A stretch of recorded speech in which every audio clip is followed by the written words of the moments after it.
आप सबका आज तीसरा दिन है। पहला और दूसरा कैसा गया है? लगभग कई लोगों ने चाय छोड़ दी होगी अभी तक। तो अब किस किस को चाय पीने का अभी भी मन कर रहा है? एक एक हाथ उठाए। चाय पे लेक्चर तो अभी एक के लिए ही देना पड़ेगा, बाकी लोग तो सब सुधर गए। बट हिम्मत करके सिर्फ एक ही ने हाथ उठाया, बाकी लोगों ने नहीं उठाया है। किसे कैंप छोड़ देंगे या चाय छोड़ देंगे? एक श्लोक है, मन एव मनुष्यानाम कारणम बंध मोक्षयो। ये ब्रह्म बिंदु उपनिषद के दूसरा मंत्र है। ये कहता है कि जो भी हमें करना है, हमारा जो मेन है वो मन है। वो हमारा बंधन और मोक्ष का कारण ये मन ही है। अगर हम लोगों को चाय पीना है, मन अगर ज़बरदस्ती करता है तो भी ये मन ही कर रहा है। छोड़ना है तो ये भी हमें मन से ही छुड़वाना पड़ेगा। जो लोग मन के गुलाम हैं वो जल्दी चाय नहीं छोड़ पाते। इसलिए जो एक हाथ ऊपर उठा था, मैं चाहूंगा कि वो भी ना उठे कल या परसों।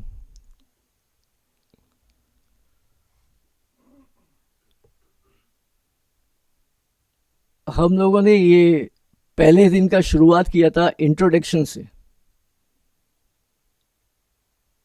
सबसे अपना अपना इंट्रोडक्शन पूछा था, तो सबने अपना नाम बताया, किसने जो काम किया है वो बताया। लेकिन एक्चुअली हम है कौन? हु एम आई? मैं कौन हूं?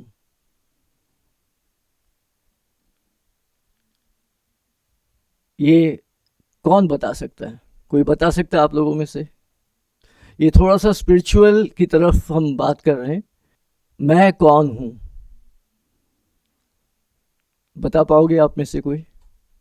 एक श्लोक और मैं बोल देता हूं। इह चेद वेदिदत सत्यमस्ति, न चेदिहा वेदिन महति विनष्टि। ये केनोपनिषद का मंत्र है। ये कह रहा है कि जो ये नहीं जान पाया इस जन्म में कि मैं कौन हूं, उसने बहुत कुछ खोया है, वो बहुत कुछ खो देगा। हम में से अभी कई लोग यही नहीं जानते कि हम कौन हैं।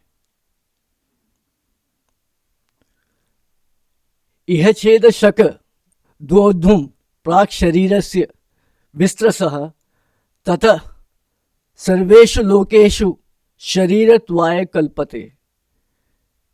ये कठोपनिषद का मंत्र है। ये कह रहा है कि हम में से जो नहीं जान पाया अपने आप को कौन है, वो करोड़ों कल्प ऐसे ही घूमता रहेगा, इसी चक्रव्यूह में फंसता रहेगा, आता जाता रहेगा, दुख भोगता रहेगा, लेकिन पार नहीं पा पाएगा। हमारे इस शरीर के कई तरह के दुख हैं। आप लोग तो कई लोग जानते ही हैं, कई तरह के शरीर हैं, कई तरह के गुण हैं, 5 क्लेश है। तो इन चीज़ों से हम बाहर नहीं निकल पाएंगे, हमेशा दुख ही भोगते रहेंगे। एक कल्प है 4 अरब 29 करोड़ 40 लाख 80 हजार वर्ष का एक कल्प होता है, जो ब्रह्मा का एक दिन है। तो ऐसे करोड़ों कल्प हमें मानव देह नहीं मिलेगा। इसलिए जो हमें मानव देह मिला है, इसके इम्पोर्टेंस को हमें समझना होगा। अब कितने लोग उसे समझते हैं, कितने लोग आगे समझेंगे, ये तो आप लोगों पे डिपेंड है। एक साल एक दिन निकालने में हमें बहुत मुश्किल हो जाता है, परेशानी में, दुख में, दर्द में। अगर हमें करोड़ों कल्प निकालना पड़े तो ये वाकई बहुत खराब स्थिति होगी हम लोगों की। मानव देह मिलने के बाद भी अगर हम उस लक्ष्य तक नहीं पहुंचे तो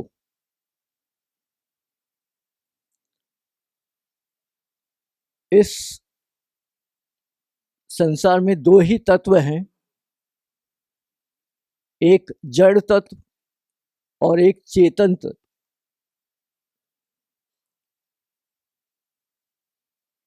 पृथ्वी, जल, तेज, वायु, आकाश, इनके अंदर जितने भी आते हैं सब जड़ तत्व हैं।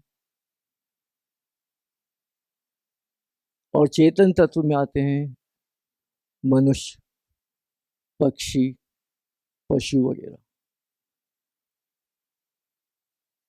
तो हम जो हैं, और इसमें यह भी है कि तीसरा कोई और तत्व है ही नहीं।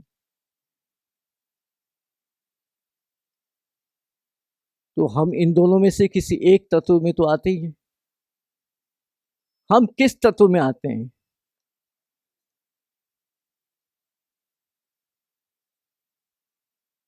अब कोई आदमी है, वो शरीर है उसका और एक चेतन है। अब प्लीज ध्यान दीजिए, बहुत सीरियस और बहुत माइन्यूट सी बात है।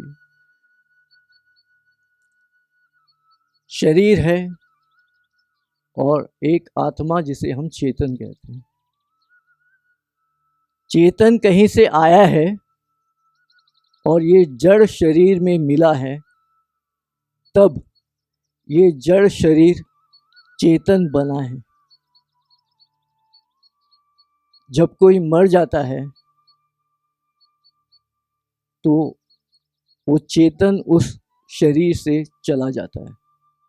तो उस वक्त आपका शरीर वहीं पड़ा है, आपकी इंद्रियां वहीं हैं, आपका सारा सब कुछ वहाँ पे है। उसके बाद भी उसमें जान नहीं रहती, उससे चेतन नहीं कहा जाता, क्योंकि चेतन चला गया है। अब चला गया है तो उसके बाद उस गए हुए चीज को, एक बारी वो चेतन चला जाए, उसके बाद उससे घर में कोई रखता है?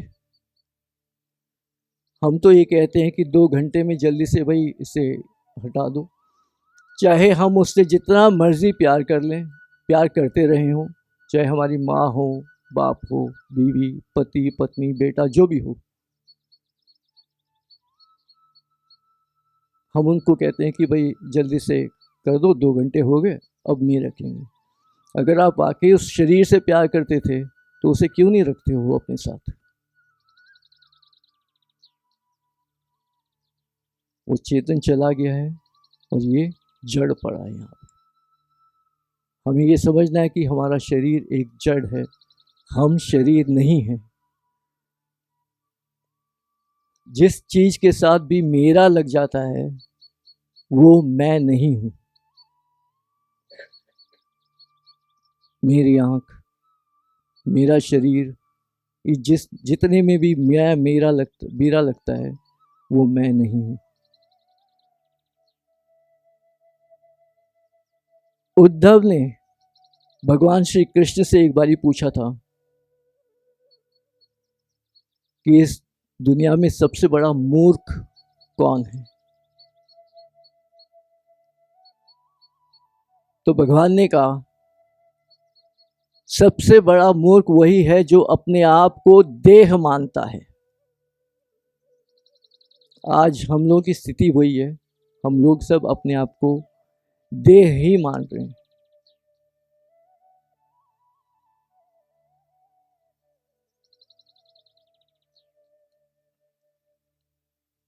जब जीव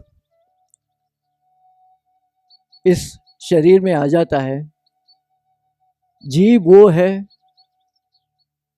जो अपने आप को जीवित रखे और दूसरों को भी जीवित रखे।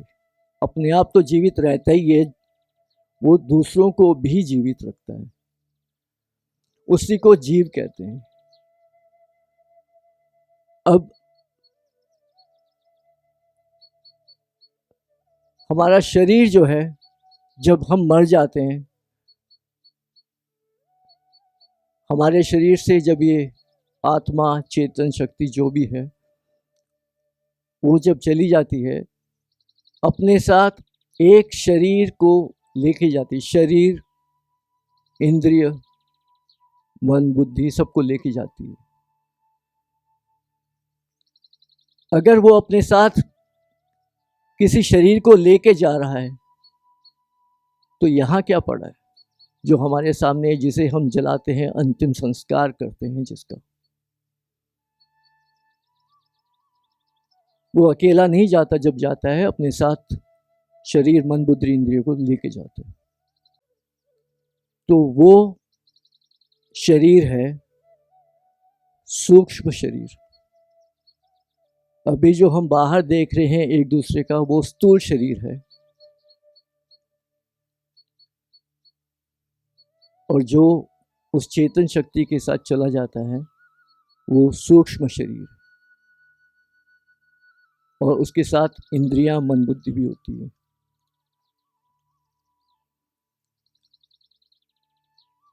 इसका एक एग्जाम्पल है,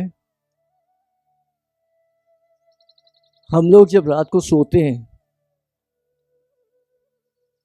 हम में से सबको सपना भी आया होगा। सपने में हम भाग भी रहे हैं, किसी को मार भी रहे हैं, और किसी से मार भी खा रहे हैं, खा भी रहे हैं, देख भी रहे हैं। बिल्कुल वैसे ही होता है जैसे बिल्कुल सामने देख रहे हैं।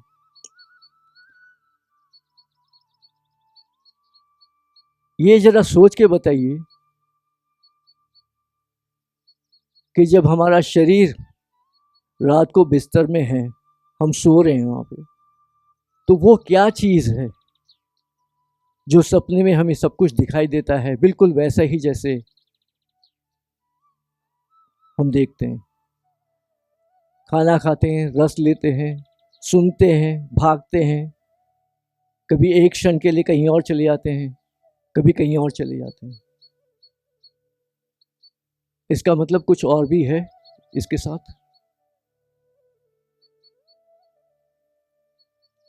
तो एक शरीर और है जिसे हम कारण शरीर कहते हैं।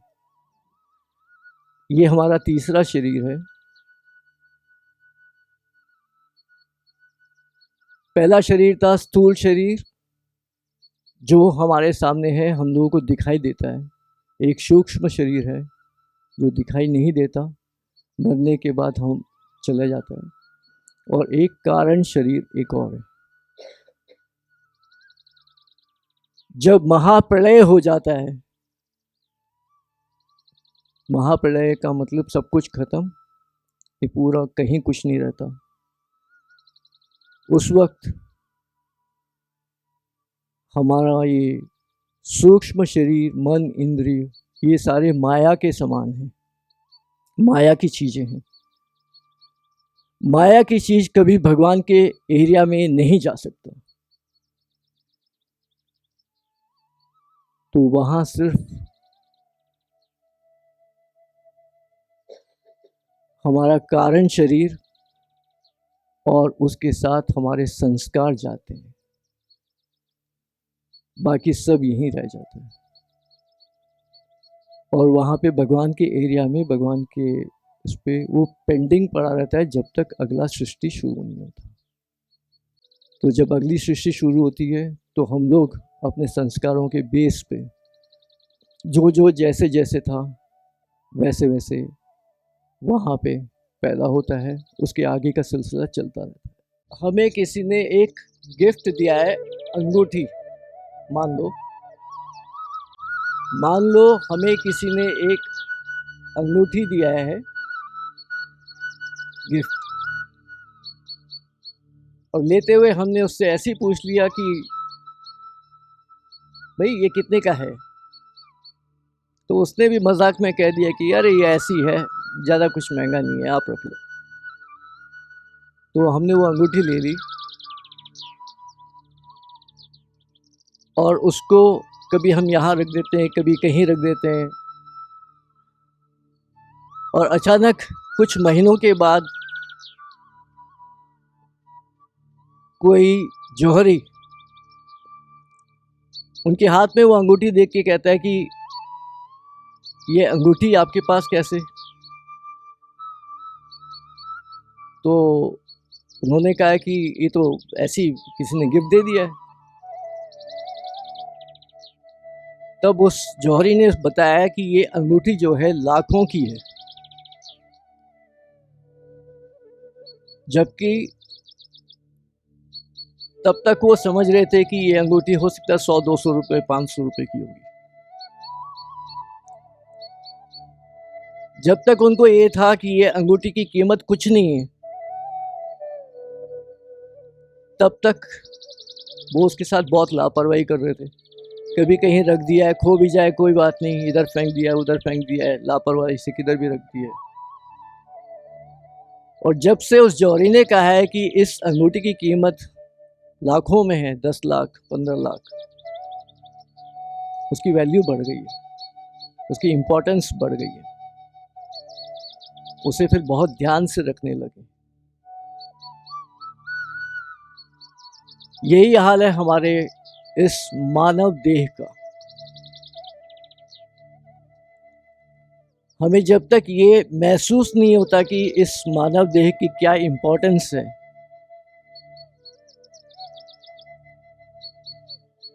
तब तक हम इसे लापरवाही से ही जीते रहेंगे और ख़त्म हो जाएंगे, नष्ट हो जाएगा, हम चले जाएंगे, उसके कोई यूज़ नहीं है।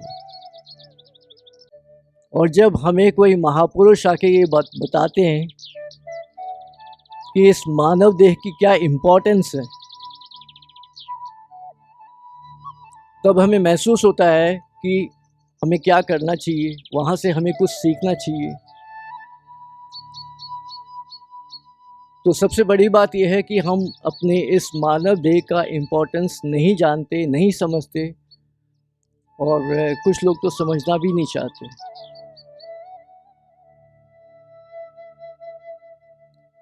कबहू कु करी करुणा नर देही, देत ईस बिनु हेतु सनेही। ये रामचरितमानस का एक चौपाई है। कभी करुणा करके, बहुत करुणा करके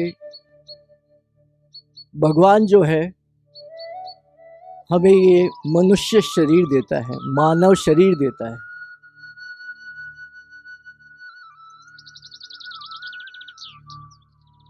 तो इसे हमें किस तरह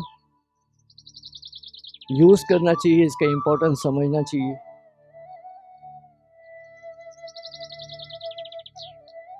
और कितने लोग इसे समझते हैं।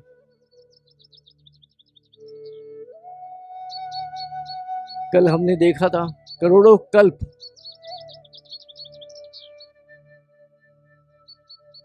हम इस दुनिया में घूमते रहेंगे, हमें दोबारा मानव देह नहीं मिलेगा अगर हम सही रास्ते पे नहीं चले तो। कम से कम इतना तो समझ लें कि हमें अगला जन्म मानव देह का मिल जाए।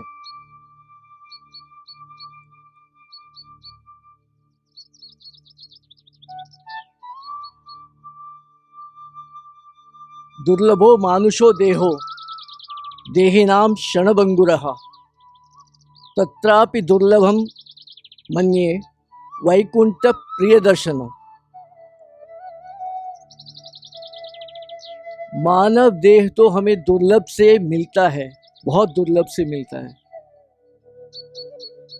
उसमें जितनी भी हमारे चीज़ें हैं, इसका मेन नुकसान ये है, मेन इम्पॉर्टेंट बात ये है, ये क्षणभंगुर है। आज हम लोग यहाँ बैठे हैं, अगला क्षण हमें मिले ना मिले नहीं पता। हम डेली रात को सोते हैं, सुबह उठेंगे या नहीं उठेंगे हमें नहीं पता। जब हमें अगले क्षण का ही नहीं पता तो अगले दिन का तो मतलब ही नहीं।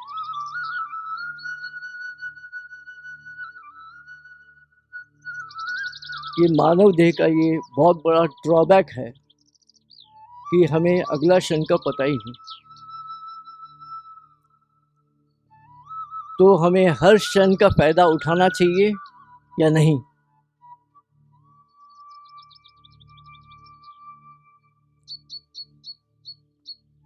इससे भी बड़ी बात यह है, मानव देह मिल गया हमें, तत्रापि दुर्लभ मन्ये, इससे भी बड़ी दुर्लभ की बात यह है कि हमें कोई महापुरुष मिल जाए जो हमें सही रास्ता दिखाए, कैसे चलना है, कहाँ जाना है, क्या करना है, ताकि ये हमारा मानव देह सफल हो सके। हम सबको महाराज जी मिले हैं जिन्होंने ये सारी चीज़ें हमें समझाया है। एक महापुरुष मिल गया है, इससे ज़्यादा हमें क्या चाहिए। और मानव देह मिल गया, महाराज जी मिल गए जो हमें मार्ग बताते हैं, समझाते हैं क्या करना चाहिए, कैसे करना चाहिए। इसके बाद भी अगर हम नहीं करते तो ये किसकी गलती है? ज़रा सोचिए।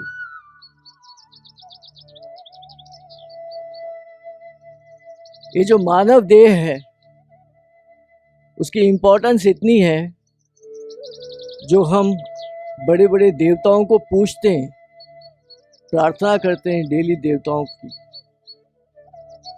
वो लोग भी इस मानव देह चाहते हैं।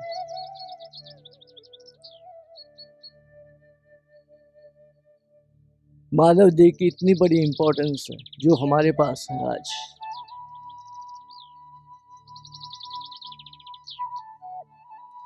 कल हम कुछ बात कर रहे थे, आत्मा, बुद्धि, मन, शरीर। कुछ याद है किसी को? कुछ याद है क्या बात कर रहे थे? किसी को कुछ याद है क्या बात कर रहे थे हम?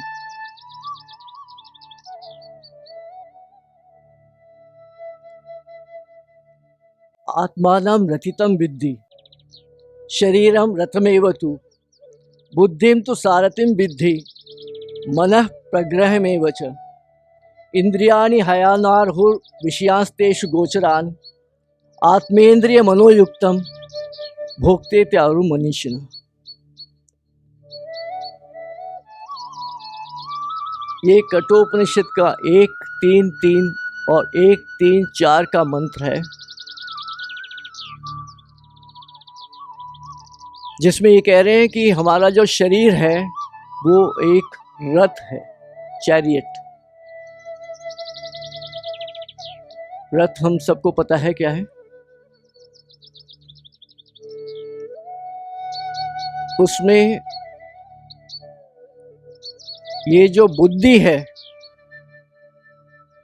वो सारथी है, और आत्मा जो है उसमें बैठ के चलने वाला। जैसे हम लोग किसी गाड़ी में बैठ के जाते हैं, उसका एक गाड़ी है, ड्राइवर है वगैरह। तो जैसे हम पैसेंजर हैं, आत्मा हमारे शरीर का पैसेंजर है। शरीर जो है रथ है, चैरिट है, और उसमें बैठ के उसको डायरेक्शन देने वाला जो है बुद्धि है।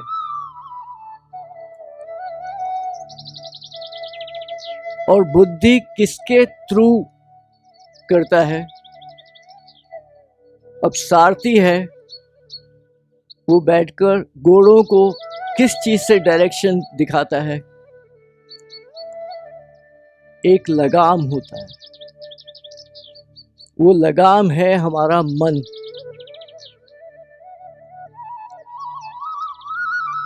और जो हमारी इंद्रियां हैं वो घोड़े हैं। इस रथ के जैसे 5 सेंसर्स हैं, ऐसे 5 घोड़े हैं।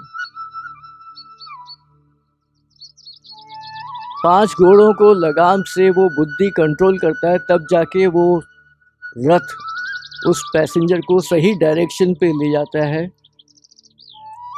और सही समय पे ले जाता है। अगर बुद्धि उस लगाम को प्रॉपरली कंट्रोल ना करे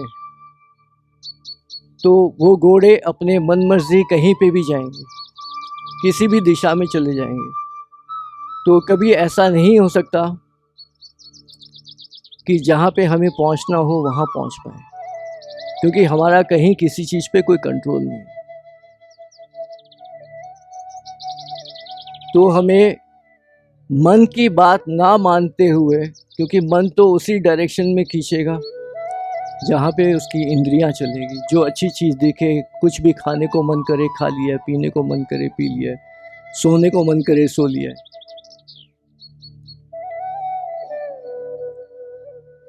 उस मन को कंट्रोल करने का काम बुद्धि का है। इसलिए हमारा बुद्धि हमेशा ऐसा होना चाहिए कि वो अपने मन की बात ना माने और खुद सोचे कि क्या सही है क्या गलत है लॉजिकली। तभी वो पैसेंजर जो है अपने डेस्टिनेशन तक, अपने मंजिल तक पहुंच पाएगा, नहीं तो भटकता रह जाएगा और उसका ये मानव देह खत्म हो जाएगा, फिर सब कुछ बैक टू ज़ीरो।